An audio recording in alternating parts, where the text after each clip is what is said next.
लगाकर।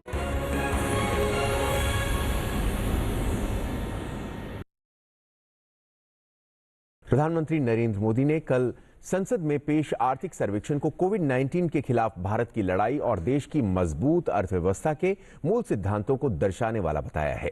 प्रधानमंत्री ने ट्वीट कर लिखा, आर्थिक सर्वेक्षण कोविड-19 के खिलाफ भारत की लड़ाई और हमारे देश की मजबूत अर्थव्यवस्था के मूल सिद्धांतों को दर्शाता है।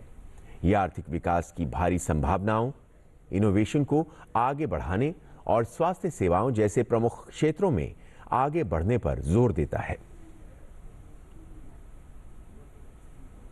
देश के मुख्य आर्थिक सलाहकार के सुब्रमण्यम ने कल राजधानी दिल्ली में आर्थिक सर्वेक्षण 2020-21 का डिजिटल संस्करण लॉन्च किया। इस मौके पर मुख्य आर्थिक सलाहकार ने बताया कि आर्थिक सर्वेक्षण का पहला भाग कोविड महामारी के खिलाफ भारत की नीतिगत प्रतिक्रिया है। इस संस्करण में जीवन और आजीविका को बचाने के लिए भारत की नीतियों के बारे में बताया गया है। उन्होंने कहा कि महामारी के दौरान देश की अर्थव्यवस्था में आई गिरावट के बाद अर्थव्यवस्था तेज रिकवरी की ओर है। सर्वेक्षण में अर्थव्यवस्था 7.7% गिरावट का अनुमान लगाया गया है।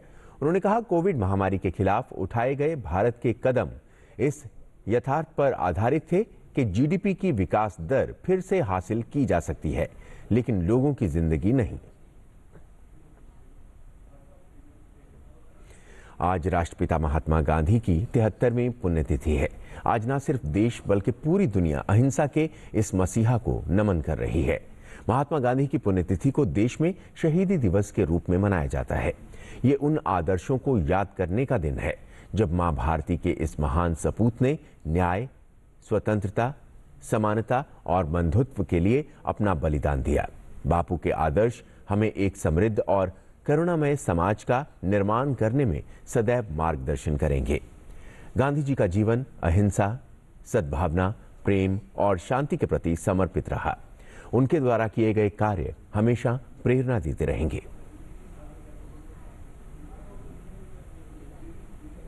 भारत में राष्ट्रव्यापी कोविड-19 टीकाकरण अभियान के 14वें दिन कुल 33 लाख से ज्यादा स्वास्थ्य कर्मियों को कोरोना का टीका लगाया गया है।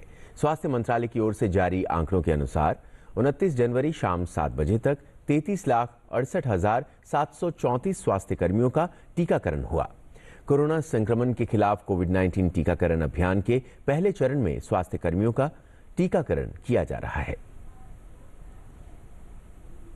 और कोरोना के खिलाफ सबसे बड़े टीकाकरण अभियान में भारत ने दुनिया को सभी देशों को पीछे छोड़ दिया है। भारत ने सिर्फ 13 दिन में 30 लाख लोगों का टीकाकरण किया, जबकि अमेरिका को यह आंकड़ा छूने में 18 दिन लगे। वहीं इजराइल को 33 दिन और ब्रिटेन को 36 दिन लगे।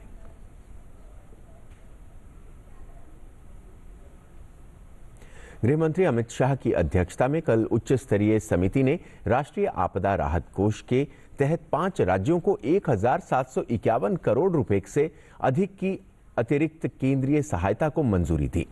इसमें 2020 में दक्षिण पश्चिम मानसून के दौरान बाढ़ और भूस्खलन से प्रभावित राज्य तथा रबी की फसल की ओलावृष्टि से हुए नुकसान की राहत शामिल है।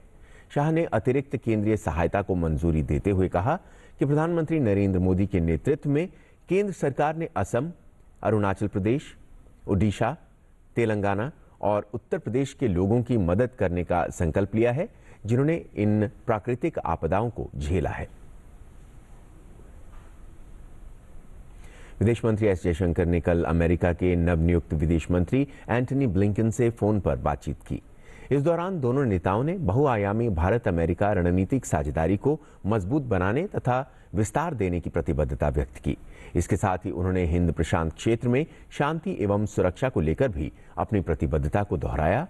विदेश मंत्रालय ने कहा कि जयशंकर और ब्लिंकन ने भारत अमेरिका के बीच मजबूत रक्षा तथा सुरक्षा संबंधों, बढ़ते आर्थिक रिश्तों के साथ ही स्वास्थ्य सेवा क्षेत्र में सहयोग की सराहना की। मंत्रालय ने एक बयान में कहा, कोविड के बाद की चुनौतियों के मद्देनजर दोनों मंत्रियों ने टीकों की सुरक्षित और सुगम आपूर्ति समेत विभिन्न वैश्विक मुद्दों पर मिलकर काम करने पर सहमति जताई। इसके साथ ही दोनों नेताओं ने बहुआयामी रणनीतिक साझेदारी को मजबूत और विस्तारित करने की प्रतिबद्धता व्यक्त की। नई दिल्ली में इजरायली दूतावास के पास कल शाम एक बम विस्फोट हुआ। यह धमाका कम तीव्रता वाला था। ब्लास्ट में किसी के हताहत होने की खबर नहीं है। धमाके की खबर मिलते ही वरिष्ठ अधिकारी और फोरेंसिक टीम मौके पर पहुंचकर जांच में जुट गए। धमाके के बाद सुरक्षा एजेंसियां सतर्क हो गई हैं और इलाके को पूरी तरह से सील कर दिया गया।